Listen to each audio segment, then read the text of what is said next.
Hello friends, welcome to Advait institute.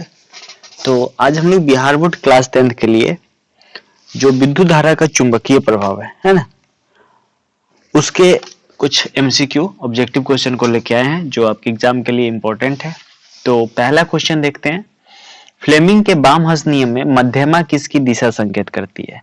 फिर Fleming के बायां हाथ नियम जो बोलता है उसमें मध्यमा किसकी दिशा संकेत करती है? तो मध्यमा विद्युत धारा की दिशा को संकेत करती है ना। और तर्जनी चुंबकीय क्षेत्र की दिशा होती है और अंगूठा बल की दिशा को बताती है, याद रखिएगा। तो इसमें क्या हो जाएगा, फ्लेमिंग के बाम हस्त नियम में मध्यमा किसकी दिशा संकेत करती है? विद्युत धारा की दिशा का, याद रखिएगा। चुंबकीय क्षेत्र में रखे किसी विद्युत धारावाही चालक पर बल की दिशा, चुंबकीय क्षेत्र में रखे किसी विद्युत धारावाही चालक पर बल की दिशा क्या हो जाएगी? धारावाहिक बल की जो दिशा होगी वो विद्युत धारा और चुंबकीय क्षेत्र के लंबवत दिशा में होगी। विद्युत धारा और चुंबकीय क्षेत्र के लंबवत दिशा में होगी, ठीक है। वैद्युत चुंबकीय प्रेरण की परिघटना, वैद्युत चुंबकीय प्रेरण की परिघटना क्या है? किसी वस्तु में आवेशित करने की प्रक्रिया, किसी कुंडली में विद्युत धारा प्रवाहित होने के कारण चुंबकीय क्षेत्र उत्पन्न करने की क्रिया और कुंडली के चुंबक के बीच आपेक्षिक गति के कारण कुंडली में प्रेरित विद्युत धारा का उत्पन्न करना, है ना। इसका आंसर सी हो जाएगा। विद्युत चुंबकीय प्रेरण की परिघटना में क्या होगा? कुंडली और चुंबक के बीच आपेक्षिक गति करने के कारण कुंडली में प्रेरित विद्युत धारा उत्पन्न करता है, ठीक है। आइए क्वेश्चन नंबर 4 में देखते हैं। निम्नलिखित प्रकथनों में कौन सही है? दिख रहा है, निम्नलिखित प्रकथनों में कौन सही है? मोटर क्या करता है? यांत्रिक ऊर्जा को विद्युत ऊर्जा में रूपांतरित करता है। जनित विद्युत ऊर्जा को यांत्रिक ऊर्जा में रूपांतरित करता है। हरे विद्युत रोधन वाला तार प्राय विद्युन्मय होता है और किसी लंबी वृत्ताकार विद्युत धारावाही कुंडली के केंद्र पर चुंबकीय क्षेत्र समांतर सीधी रेखाएं होती है। तो इसका आंसर हो जाएगा, मोटर क्या करता है? विद्युत ऊर्जा को यांत्रिक ऊर्जा में, मोटर यांत्रिक को विद्युत में बदलता है, तो ये तो ऐसे ही गलत हो गया। जनित विद्युत ऊर्जा को यांत्रिक ऊर्जा में बदलता है, नहीं, जनरेटर का काम है यांत्रिक को विद्युत में बदलना, ये भी गलत है। हरे विद्युत रोधन वाला, हरा विद्युत रोधन नहीं होता है विद्युन्मय तार, ये भी गलत है, लाल होता है। तो हमारा आंसर हो जाएगा डी नंबर, ठीक है। किसी लंबी वृत्ताकार विद्युत धारावाही कुंडली के केंद्र पर चुंबकीय क्षेत्र समांतर सीधी रेखाएं होती है, ठीक है। लघु पतन के समय परिपथ में विद्युत धारा का मान, लघु पतन के समय परिपथ में विद्युत धारा का मान बहुत अधिक बढ़ जाता है, याद रखिएगा। ये क्वेश्चन आया हुआ है आपके बोर्ड में। लघु पतन के समय विद्युत परिपथ में विद्युत धारा का मान बहुत अधिक बढ़ जाता है, याद रखिएगा। किसी प्रोटॉन की निम्नलिखित में से कौन सा गुण चुंबकीय क्षेत्र में गति करते समय परिवर्तित हो जाता है? द्रव्यमान, चाल, वेग, वेग परिवर्तन होता है, उसका द्रव्यमान परिवर्तन नहीं होता है, याद रखिएगा, ठीक है। क्या होगा? किसी प्रोटॉन का निम्नलिखित में से कौन सा गुण विद्युत चुंबकीय क्षेत्र में मुक्त गति करते समय परिवर्तित हो जाता है? तो इसका आंसर हो जाएगा वेग। आगे आते हैं। किसी एसी जनित या डीसी जनित में एक मूलभूत अंतर क्या होता है? उसमें सर्पी वलय जो होते हैं ना, उसमें अंतर होता है और कुछ नहीं होता है। एसी जनित और तथा डीसी जनित है में एक मूलभूत अंतर यह होता है कि एसी जनित में सर्पी वलय होते हैं जबकि डीसी जनित में दिक् परिवर्तन वलय होता है, याद रखिएगा, दिक् परिवर्तन होता है। ये इंपॉर्टेंट क्वेश्चन है। विद्युत जनित किस सिद्धांत पर आधारित है? विद्युत जनित किस सिद्धांत पर आधारित हो? तो विद्युत जनित वैद्युत चुंबकीय प्रेरण के सिद्धांत पर आधारित है। वैद्युत चुंबकीय प्रेरण के सिद्धांत पर आधारित है कौन? वैद्युत जनित।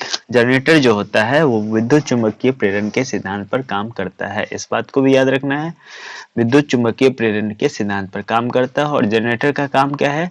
जनरेटर का काम है यांत्रिक ऊर्जा को विद्युत ऊर्जा में बदलना। और मोटर का काम क्या है? मोटर का काम है विद्युत ऊर्जा को यांत्रिक ऊर्जा में बदलना, ठीक है। आगे चले। फ्लेमिंग का दक्षिण हस्त नियम लागू होता है। फ्लेमिंग का दक्षिण हस्त नियम लागू होता है किसके लिए? विद्युत जनित में। फ्लेमिंग का दक्षिण हस्त नियम लागू होता है विद्युत जनित में। फ्लेमिंग का दक्षिण हस्त नियम लागू होता है विद्युत जनित में।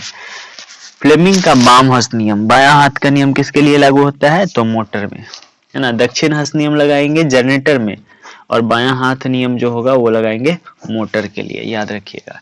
विद्युत चुंबक में अगला क्वेश्चन है 11 नंबर, किसी विद्युत शक्ति को सुदूर स्थानों पर बिना अधिक ऊर्जा क्षय के प्रेषित किया जाता है। इसमें हम लोग एसी करंट को ले जाते हैं, क्योंकि डीसी में लॉस हो जाएगा, ऊर्जा का क्षय हो जाता है, इसलिए जो विद्युत शक्ति है ना, पावर, उसको दूर स्थान तक अधिक ऊर्जा क्षय के प्रेषित किए बिना, मतलब बिना ऊर्जा लॉस कम हो, इसके लिए हम लोग किसको ले जाते हैं, तो अल्टरनेटिंग करंट को ले जाते हैं, है ना। दिष्ट धारा को नहीं ले जाते हैं, अल्टरनेटिंग करंट को ले जाते हैं, यानी प्रत्यावर्ती धारा को देर तक ले जाते हैं, है ना। देखते हो आप क्या करते हो ना, घर तक जो हमारा आता है वो उसका वोल्टेज बहुत ज्यादा होता है, 11,000 वोल्ट का होता है, उसको हम लोग 220 वोल्ट में यानी हाई वोल्टेज पर लेके जाते हैं, ताकि उसमें ऊर्जा का जो लॉस होगा वो कम होगा।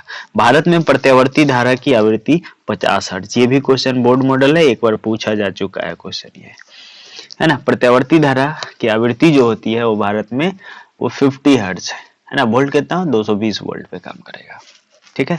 और यूएसए में 60 हर्ट्ज हो जाता है।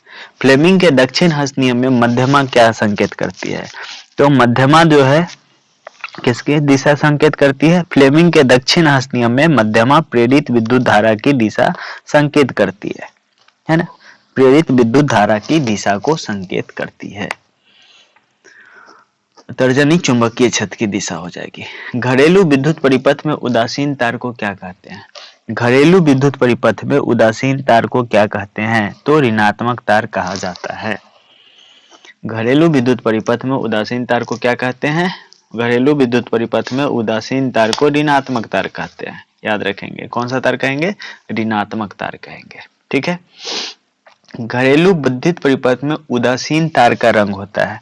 उदासीन तार का रंग कैसा होगा, तो ये काला रंग का होता है। उदासीन तार का रंग कैसा होता है, काला रंग का होता है, ठीक है। लाल रंग का विद्युन्मय तार होता है, कौन सा, विद्युन्मय तार लाल रंग का होगा। और काला रंग का क्या होगा, काला रंग का जो हो गया वो हो जाएगा उदासीन तार। और एक होता है अर्थ वायर जिसका रंग होता है ग्रीन, है ना, हरा रंग का होगा, ठीक है। और लघु पतन के समय क्या होगा, जो धारा का मान होता है घट जाता है। लघु पतन के समय परिपथ में धारा का मान क्या पढ़े अभी थोड़ी देर पहले, बढ़ जाती है, घट नहीं जाता है, बढ़ जाता है। लघु पतन के समय परिपथ में धारा का मान बढ़ जाता है, ठीक है। तो याद रखेंगे, फिर से नेक्स्ट वीडियो में मिलेंगे, तब तक के लिए थैंक यू। और वीडियो अच्छा हो तो लाइक कर दीजिएगा। और ये जितने भी क्वेश्चन लेके आ रहे हैं वो आपके एग्जाम के लिए बहुत इंपॉर्टेंट है, इसमें से 1 या 2 क्वेश्चन आपको मिल ही जाएंगे, ठीक है। फिर मिलते हैं नेक्स्ट वीडियो में, तब तक के लिए थैंक यू।